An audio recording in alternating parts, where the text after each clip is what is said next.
আসসালামু আলাইকুম ওয়া রাহমাতুল্লাহি ওয়া বারাকাতুহু। প্রিয় দর্শক, জি+24 এর বিশেষ আয়োজন রমাদানের পয়গাম অনুষ্ঠান থেকে আপনাদের সবাইকে আন্তরিক মোবারকবাদ জানাচ্ছি।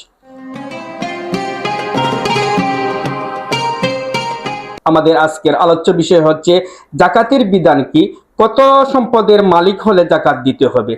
এই বিষয়ে গুরুত্বপূর্ণ আলোচনা করার জন্য আমাদের সাথে আলোচক হিসাবে উপস্থিত রয়েছেন বিশিষ্ট আলেমে দ্বীন হযরতুল আল্লাম হযরত মাওলানা মুফতি আব্দুল কুদ্দুস সাহেব দামাত বারকাতুহুল আলিয়া, মুহাদ্দিস বাগা গুলাবনগর আরবিয়া ইসলামিয়া মাদ্রাসা। হযরতের কাছে জানতে চাইব যাকাতের বিধান কি, কত টাকা সম্পদের মালিক হলে যাকাত দিতে হবে।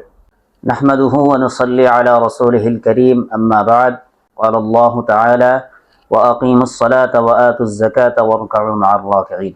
সম্মানিত দর্শক শ্রোতা, অত্যন্ত গুরুত্বপূর্ণ একটা প্রশ্ন, যাকাতের বিধান কি।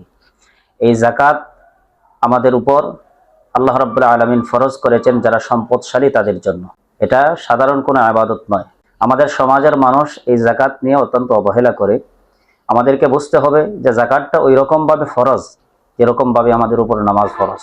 তবে শর্ত হলো যাদের নিসাব পরিমাণ মাল রয়েছে তাদের উপর যাকাত ফরজ। এই যাকাতকে কোরআনে কারীমের বিভিন্ন জায়গায় আল্লাহ রাব্বুল আলামিন নামাজের সাথে উল্লেখ করেছে। যেমন কোরআনে কারীমের শুরুর দিকের আয়াত হুদাল লিল মুত্তাকিন আল্লাযীনা ইউমিনুনা বিল গায়বি ওয়া ইউকিমুনাস সালাতা ওয়া মিম্মা রাযাকনাহুম ইউনফিকুন। এখানে আল্লাহ তাআলা মুত্তাকিদের কিছু গুণাবলী নিয়ে আলোচনা করতে গিয়ে বলেন ওয়া মিম্মা রাযাকনাহুম ইউনফিকুন, যারা আমার দেওয়া রিজিক থেকে ব্যয় করে।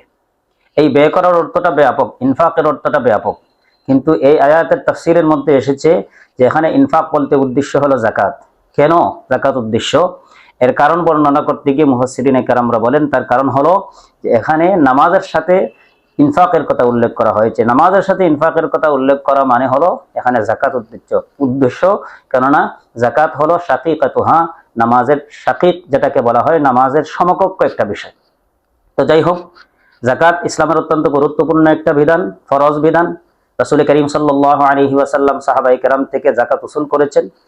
তার একটা ঘটনা আমি আপনাদেরকে শোনাই। রাসূল করিম সাল্লাল্লাহু আলাইহি ওয়াসাল্লাম যখন ইন্তেকাল করলেন, ইন্তেকালের পরে কিছু সংখ্যক মানুষ যাকাত দিতে অস্বীকার করলেন। তাদের যুক্তি ছিল যে রাসূল করিম সাল্লাল্লাহু আলাইহি ওয়াসাল্লামের কাছে আমরা যাকাত দিতাম। কোরআনে কারীমের আয়াত আল্লাহ রাব্বুল আলামিন রাসূল করিম সাল্লাল্লাহু আলাইহি ওয়াসাল্লামকে বলেছেন খুদ মিন আমওয়ালিহিম সাদাকাতান তুতাহহিরুহুম ওয়া তুযাক্কিহিম বিহা ওয়া সাল্লি আলাইহিম। এখানে রাসূল করিম সাল্লাল্লাহু আলাইহি ওয়াসাল্লামকে আল্লাহ রাব্বুল আলামিন নির্দেশ দিয়েছেন, রাসূল নাই অতএব আমরা যাকাত দিব না। প্রথম খলিফা হযরত আবু বকর সিদ্দিক রাদিয়াল্লাহু তাআলা আনহু, যারা যাকাত অস্বীকারী তাদের সম্পর্কে কি করা যায় সাহাবায়ে কেরামের সাথে পরামর্শ করলেন। সাহাবায়ে কেরামের মধ্যে সবচেয়ে গরম সাহাবী যিনি ছিলেন হযরত ওমর ইবনে খাত্তাব রাদিয়াল্লাহু আনহু। সেই ওমর ইবনে খাত্তাব রাদিয়াল্লাহু আনহু পর্যন্ত পরামর্শ দিলেন যে এই পরিস্থিতিতে আমরা তাদের বিরুদ্ধে যাওয়া মুনাসিব হবে না। আগে আমরা রাষ্ট্রের কাঠামোকে গড়ে তুলি, এরপরে তাদের বিরুদ্ধাচরণ আমরা করব। কিন্তু হযরত আবু বকর সিদ্দিক রাদিয়াল্লাহু তাআলা আনহু বললেন না, যারা এমন ইসলামের গুরুত্বপূর্ণ বিধান যাকাতের বিধান, এই যাকাত রাসূল করিম সাল্লাল্লাহু আলাইহি ওয়াসাল্লামের হাতে তারা দিয়েছে আর এখন যাকাত দিতে তারা অস্বীকার করছে, অতএব তাদেরকে আমি এমনিতেই ছেড়ে দিব না। তাদের বিরুদ্ধে উনি জিহাদ ঘোষণা করলেন। তাহলে বোঝা গেল যাকাতটা সাধারণ কোনো ইবাদত না, এটা ফরজ ইবাদত। নামাজ যেভাবে আমাদের উপর ফরজ, অন্যান্য বিধান যেভাবে রোজা আমাদের উপর ফরজ, ঠিক তেমনিভাবে যাকাতটাও আমাদের উপর ফরজ। প্রথম বিষয়। দ্বিতীয় বিষয়, এখানে বলা হয়েছে যাকাত কতটুকু সম্পদ হলে আমাদেরকে যাকাত দিতে হবে। আলোচনা অত্যন্ত ব্যাপক। সংক্ষেপে যদি বলি, যাকাতের তিনটা পর্যায় আছে, সিস্টেম আছে। একটা হলে কারো কাছে যদি স্বর্ণ থাকে 7.5 তোলা বা তার চেয়ে বেশি স্বর্ণ থাকে তাহলে তার একটা নেশাব আছে। দ্বিতীয়ত, কারো কাছে যদি রূপা থাকে তাহলে রূপা হলে 52.5 তোলা বা তার চেয়ে বেশি হলে তার একটা নেশাব আছে। কারো কাছে যদি স্বর্ণ রূপা ব্যতীত অন্যান্য সম্পদ থাকে, নগদ টাকা পয়সা থাকে অথবা ব্যবসায়িক কোনো সম্পদ থাকে, তাহলে এই ব্যবসায়িক সম্পদ বা নগদ টাকা পয়সাটা যদি 52.5 তোলা রূপার সমপরিমাণ হয়ে যায় তাহলে সেই ব্যক্তি সাহেবে নেশাব হিসেবে গণ্য হবে, তার উপর যাকাত ফরজ হবে। এখানে একটা বিষয় পরিষ্কার করতে হয়। অনেক সময় আমাদের সমাজের মানুষ মনে করে যে আমার কাছে তো 7.5 তোলা সোনা নাই, অতএব আমার উপর যাকাত ফরজ না। আমার কাছে 52.5 তোলা রূপা নাই, আমার উপর যাকাত ফরজ না। কিন্তু এখানে একটা বিষয় আমাদেরকে পরিষ্কার বুঝতে হবে যে কারো কাছে যদি সোনা 7.5 তোলা না হয়, কারো কাছে যদি রূপা 52.5 তোলা না হয়, তাহলে এমন ব্যক্তির কাছে যদি দেখা যায় কিছু সোনা আছে, কিছু রূপা আছে, কিছু নগদ টাকা পয়সা আছে, তাহলে সব কিছু মিলিয়ে দেখা যাবে যদি এই তার সম্পদটা 52.5 তোলা রূপা বা তার সমপরিমাণ সম্পদ হয়ে যায় তাহলে সেই ব্যক্তির উপর যাকাত ফরজ হয়ে যাবে।